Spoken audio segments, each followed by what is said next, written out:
Glacier पर global warming का प्रभाव। ग्लोबल वार्मिंग का खतरनाक प्रभाव अब स्पष्ट रूप से दिखने लगा है। इसी का प्रभाव है कि गर्मियां आग उगलने लगी हैं और सर्दियों में गर्मी का एहसास होने लगा है। इसकी वजह से ग्लेशियर तेजी से पिघलकर समुद्र का जल स्तर तीव्र गति से बढ़ा रहे हैं। ऐसे में मुंबई समेत दुनिया के कई हिस्सों एवं नगरों के डूबने की आशंका तेजी से बढ़ चुकी है।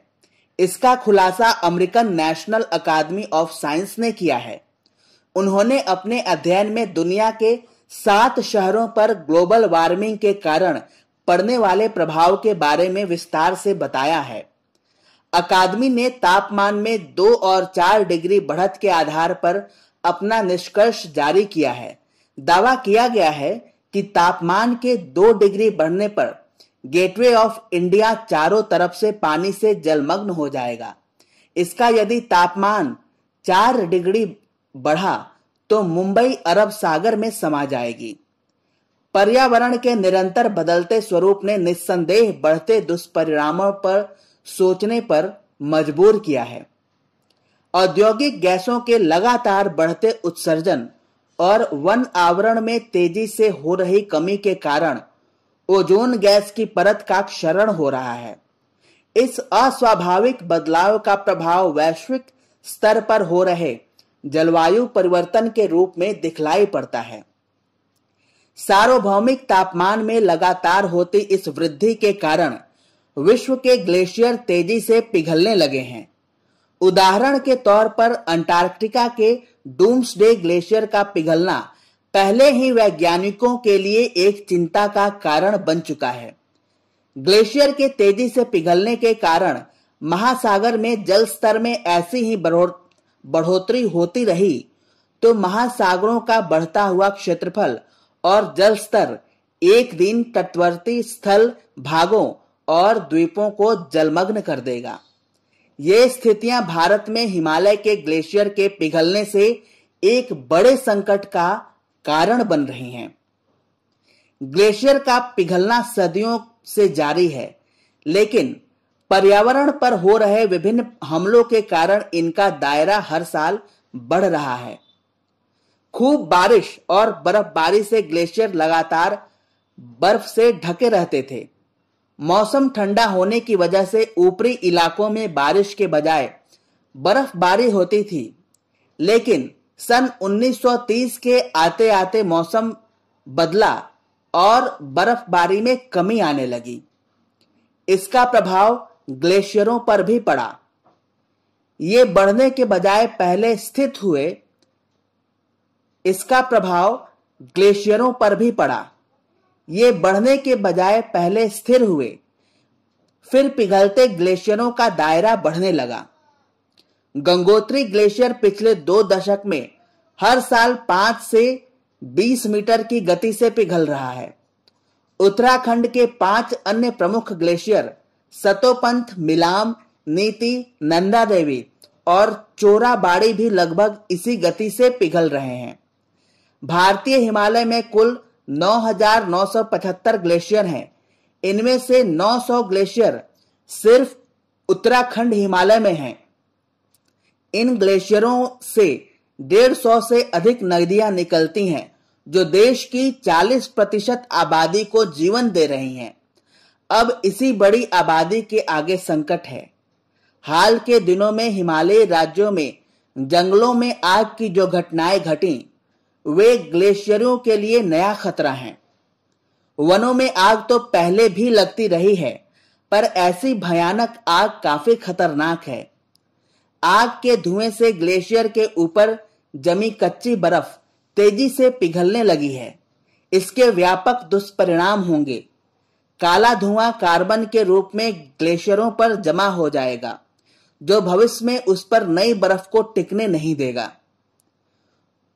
पूरी दुनिया में ग्लेशियरों के पिघलने की घटनाओं पर व्यापक शोध एवं अनुसंधान हो रहे हैं, लेकिन भारतीय ग्लेशियरों के पिघलने के स्थितियों पर न अध्ययन हो रहा है, न ही उसको नियंत्रित करने के कोई उपाय होते हुए दिखाई दे रहे हैं।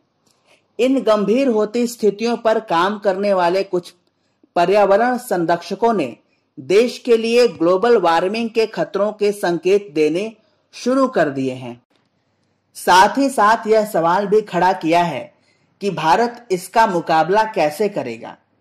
भारतीय अंतरिक्ष अनुसंधान संस्थान के उपग्रह इमेजरी से हुए एक ताजा अध्ययन में 466 ग्लेशियरों के आंकड़े जमा किए गए हैं, जिनसे पता चलता है कि भारतीय अंतरिक्ष अनुसंधान संस्थान के उपग्रह इमेजरी से हुए एक ताजा अध्ययन में 466 ग्लेशियरों के आंकड़े जमा किए गए हैं, जिनसे पता चलता है कि सन 1962 से अब तक इनका आकार 30% तक कम हुआ है।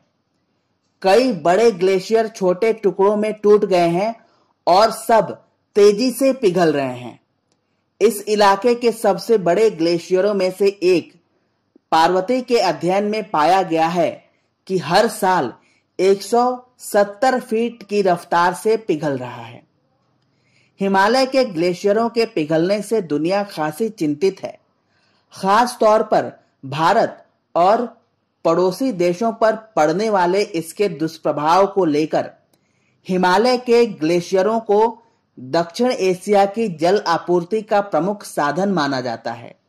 ये उन दर्जनों नदियों को जल प्रदान करते हैं जो करोड़ों लोगों का जीवन संवारती हैं, उनके जीने का आधार हैं। उनके तेजी से पिघलने का अर्थ है पीने के पानी की कमी और कृषि उत्पादन पर संकट का मंडराना। साथ ही ये बाढ़ और बीमारियों जैसी समस्याओं को भी जन्म देते हैं। 1 अरब 30 करोड़ की आबादी के साथ लगातार तरक्की कर रहा भारत जल्दी ही ग्रीन हाउस गैसों का ज्यादा बड़ा उत्पादक बन जाएगा। जो भी हो, मानव की दखल से हो रहे इस जलवायु बदलाव का भारत पर असर काफी भयानक होगा।